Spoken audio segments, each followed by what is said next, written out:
ओम शांति। आज बाबा के 2 सितंबर 21 के महावाक्य हैं।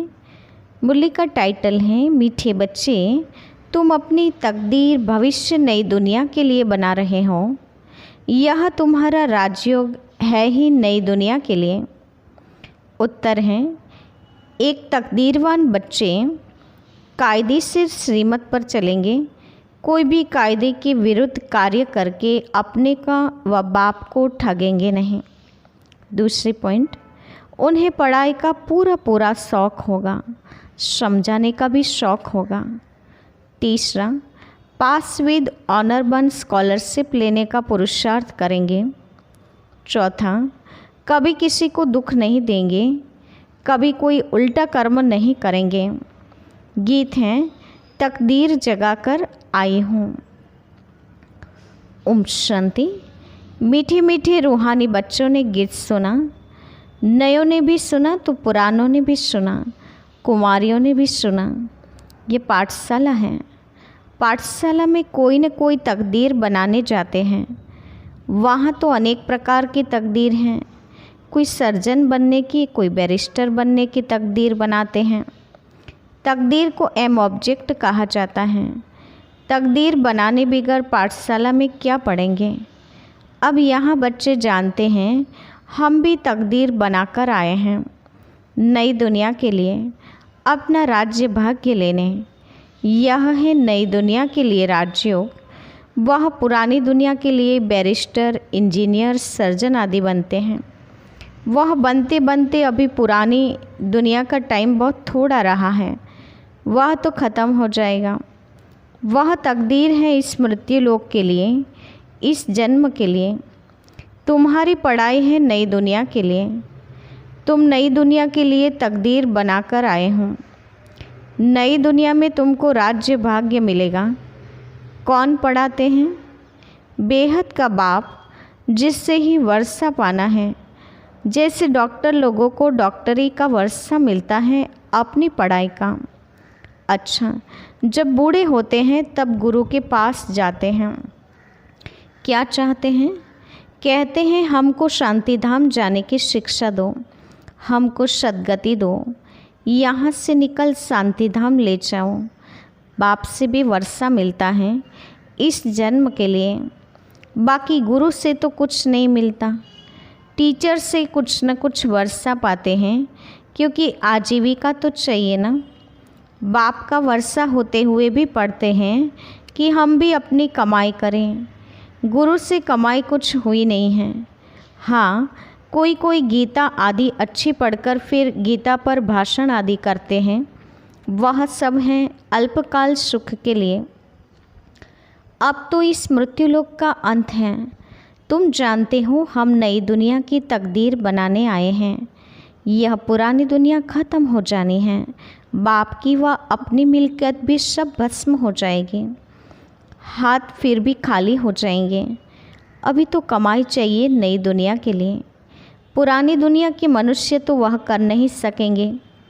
नई दुनिया की कमाई कराने वाला है ही शिव बाबा। यहाँ तुम नई दुनिया के लिए तकदीर बनाने आए हो। वो बाप ही तुम्हारा बाप भी हैं, टीचर भी हैं, गुरु भी हैं, और वह आते ही हैं संगम पर भविष्य के लिए कमाई सिखलाने। अब इस पुरानी दुनिया में तो थोड़े रोज़ हैं। यह दुनिया के मनुष्य नहीं जानते। तुम बच्चे जानते हो नई दुनिया के लिए यह हमारा बाप टीचर सतगुरु हैं। बाप आते ही हैं शांतिधाम सुखधाम में ले जाने। कोई तकदीर नहीं बनाते हैं, गोया कुछ भी समझते नहीं हैं। एक ही घर में स्त्री पढ़ती है, पुरुष नहीं पढ़ता। बच्चे पढ़ेंगे, माँ बाप नहीं पढ़ेंगे। ऐसे होता रहता है। शुरू में परिवार के परिवार ही आए, परंतु माया का तूफान लगने से आश्चर्यवत सुनंती कथंती बाप को छोड़ चले गए। गाया हुआ भी है, आश्चर्यवत सुनंती कथंती बाप का बनंती पढ़ाई पढ़ावंती। फिर भी हाय कुदरत ड्रामा की ही तो बात हुई ना। बाप खुद कहते हैं अहो ड्रामा, अहो माया, किसको फारगती दे दी। स्त्री पुरुष एक दो को डाइवोर्स देते हैं, बच्चे बाप को फारगती दे देते हैं। यहाँ तो वह नहीं है, यहाँ तो डाइवोर्स दे न सकें। बाप तो आए हैं बच्चों को सच्ची कमाई कराने। बाप थोड़ी ही किसको खड्डे में डालेंगे। बाप तो हैं पतित पावन रहमदिल। बाप आकर दुख से लिबरेट करते हैं और गाइड बन साथ ले जाने वाला है। ऐसे कोई लौकिक गुरु नहीं कहेंगे कि मैं तुमको साथ ले जाऊंगा। शास्त्रों में है भगवानोवाच कि मैं तुम सबको ले जाऊंगा। मच्छरों सदृश सब जाने हैं।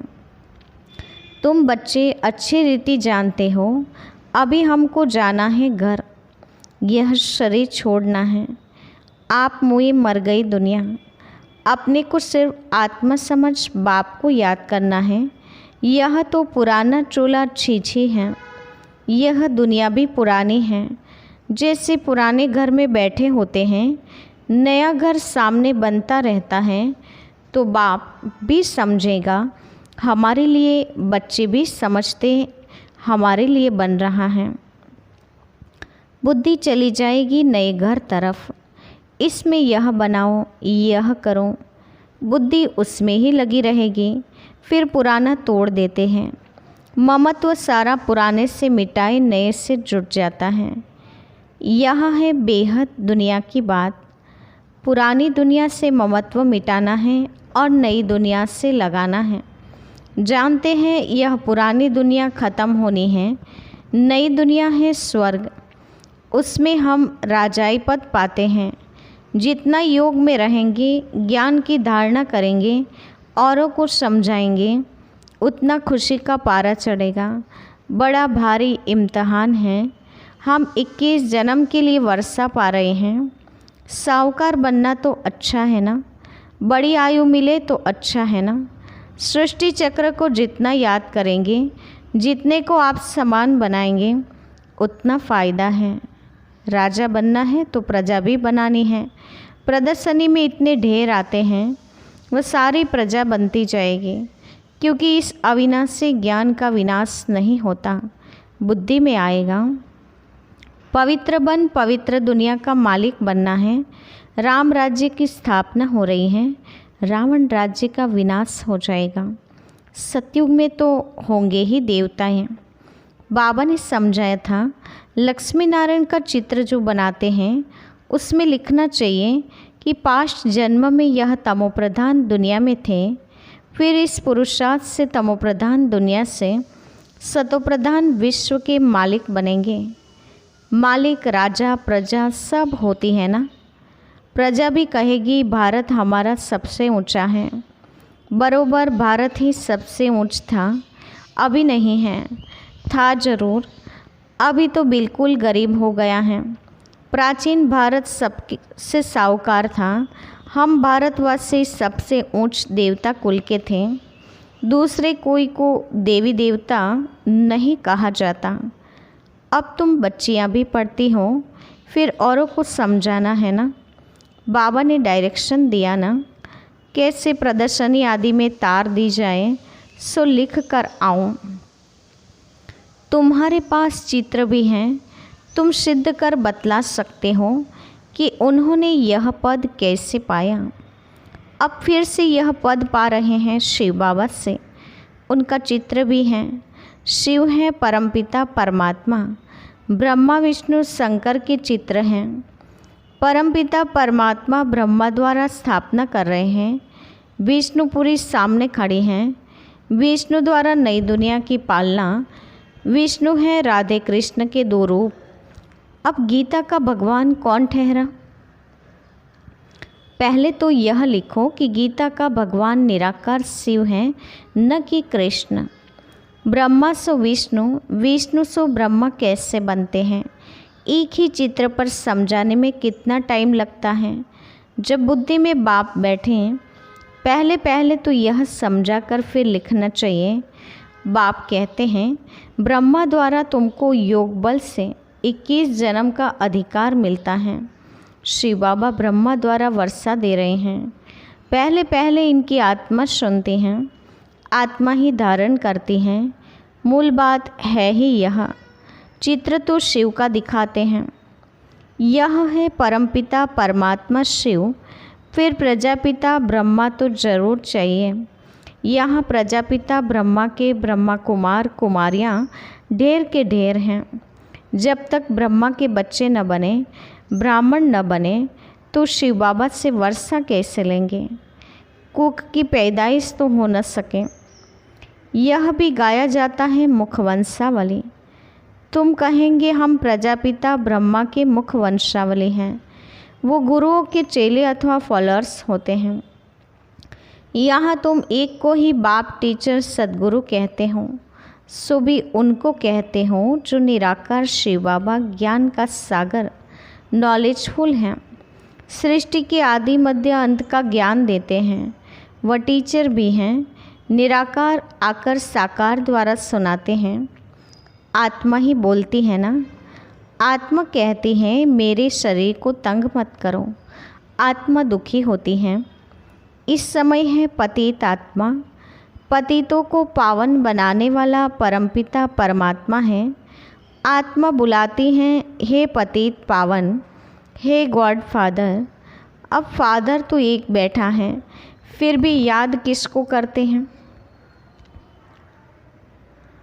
आत्मा कहती है यह हमारी आत्मा का फादर है, वह है शरीर का फादर। समझाया जाता है अब आत्माओं का बाप जो निराकार है, वह बड़ा या शरीर का रचयिता साकार बाप है। वह बड़ा साकार तो निराकार को याद करता है। अब सब कुछ समझाने दी जाती हैं, जबकि विनाश सामने खड़ा है। पारलौकिक बाप आते ही हैं अंत में सभी को वापस ले जाने। बाकी जो कुछ भी हैं वह विनाश होने का है। इसको कहा ही जाता है मृत्युलोक। जब कोई मरता है तो कहते हैं फलाना परलोक पधारा, शांतिधाम गया। मनुष्य को पता नहीं है परलोक सतयुग को कहा जाता है या शांतिधाम को। सतयुग को यहाँ ही होता है, परलोक शांतिधाम को कहा जाता है। समझाने की बड़ी युक्ति चाहिए, मंदिरों में जाकर समझाना चाहिए। ये शिव बाबा का यादगार है जो शिव बाबा हमको पढ़ा रहे हैं। शिव है वास्तव में बिंदी, परंतु बिंदी की पूजा कैसे करें, फल फूल आदि कैसे चढ़ाए जाएं, इसलिए बड़ा रूप बनाया है। इतना बड़ा रूप कोई होता नहीं। गाया भी जाता है भ्रुकुटी के बीच चमकता है अजब सितारा। बड़ी चीज़ हो तो साइंस वाले झट उनको पकड़ लें। बाबा समझाते हैं उनको परमपिता परमात्मा का पूरा परिचय मिला नहीं है। जब तक तकदीर खुले, अभी तकदीर नहीं खुली है। जब तक बाप को न जाने, यह न समझे कि हमारी आत्मा बिंदी समान है, शिव बाबा भी बिंदी हैं, हम बिंदी को याद करते हैं। ऐसे समझ याद करें तब विकर्म विनाश हो। बाकी यह देखने में आता वह आता, इसे माया का विघ्न कहा जाता है। अभी तो खुशी है कि हमको परमात्मा मिला है, परंतु ज्ञान भी चाहिए ना। किसको कृष्ण का साक्षात्कार होता है तो खुश हो जाते हैं। बाबा कहते हैं कृष्ण का साक्षात्कार कर बहुत खुशी में डांस आदि करते हैं, परंतु उनसे कोई सद्गति नहीं होती। ये साक्षात्कार तो अनायास ही हो जाता है। अगर अच्छी रीति नहीं पढ़ेंगे तो प्रजा में चले जाएंगे। थोड़ा भी सुनते हैं तो कृष्णपुरी में साधारण प्रजा आदि जाकर बनेंगे। अभी तुम बच्चे जानते हो श्री बाबा हमको यह नॉलेज सुना रहे हैं, वह है ही नॉलेजफुल। बाबा का फरमान है पवित्र जरूर बनना है, परंतु कोई पवित्र भी रह नहीं सकते। कभी कभी पतित भी यहाँ छिपकर आ जाते हैं। वो अपना ही नुकसान करते हैं, अपने को ही ठगते हैं। बाप को ठगने की बात ही नहीं है। बाप से ठगी कर कोई पैसा लेना है क्या? शिव बाबा की श्रीमत पर कायदे से नहीं चलते तो क्या हाल होगा? बहुत सजाएं खानी पड़ेगी। दूसरा फिर पद भी भ्रष्ट हो जाएगा। कोई भी कायदे के विरुद्ध काम नहीं करना चाहिए। बाप तो समझाएंगे ना। तुम्हारी चलन ठीक नहीं है। बाप तो कमाई करने का रास्ता बताते हैं, फिर कोई करे न करे उनकी तकदीर। सजाए तो खाकर वापस शांति धाम में जाना ही है। पद भ्रष्ट हो जाएगा तो कुछ भी मिलेगा नहीं। आते तो बहुत हैं, परंतु यहाँ बाप से वर्षा लेने की बात है। बच्चे कहते हैं बाबा से तो हम स्वर्ग का सूर्यवंशी राजाई पद पाएंगे। राजयोग है ना। स्टूडेंट स्कॉलरशिप भी लेते हैं ना। पास होने वाले को स्कॉलरशिप मिलती है ना। यह माला उन्हों की बनी हुई है जिन्होंने स्कॉलरशिप ली है। जितना जितना जैसा पास होगा ऐसी स्कॉलरशिप मिलेगी। वृद्धि होते होते हजारों बन जाते हैं। राजाई पद हैं स्कॉलरशिप। जो अच्छी तरह पढ़ाई पढ़ते हैं वह गुप्त नहीं रह सकते। बहुत नए नए पुरानों से आगे निकल पड़ते हैं। हीरे जैसा जीवन बनाएंगे। अपनी सच्ची कमाई कर 21 जन्मों के लिए वर्षा पाएंगे। कितना खुशी होती है। जानते हैं यह वर्षा अब नहीं लिया तो फिर कभी नहीं ले सकेंगे। पढ़ाई का शौक़ होता है ना। कोई को तो ज़रा भी शौक़ नहीं है समझाने का। ड्रामा अनुसार तकदीर में नहीं है तो भगवान भी क्या करें। अच्छा, मीठी मीठी सिकिलते बच्चों के प्रति माता पिता बाप दादा का याद प्यार और गुड मॉर्निंग। रूहानी बाप की रूहानी बच्चों को नमस्ते। हम रूहानी बच्चों की रूहानी माता पिता बाप दादा को याद प्यार और नमस्ते। धारणा के लिए मुख्य सार। पहली पॉइंट, कोई भी कार्य श्रीमत के विरुद्ध नहीं करना है। पढ़ाई अच्छी रीति पढ़कर ऊंच तकदीर बनानी है। किसी को भी दुख नहीं देना है। दूसरी पॉइंट, इस पुरानी दुनिया से ममत्व मिटा देना है। बुद्धि योग नई दुनिया से लगाना है। खुशी में रहने के लिए ज्ञान को धारण कर दूसरों को धारण कराना है।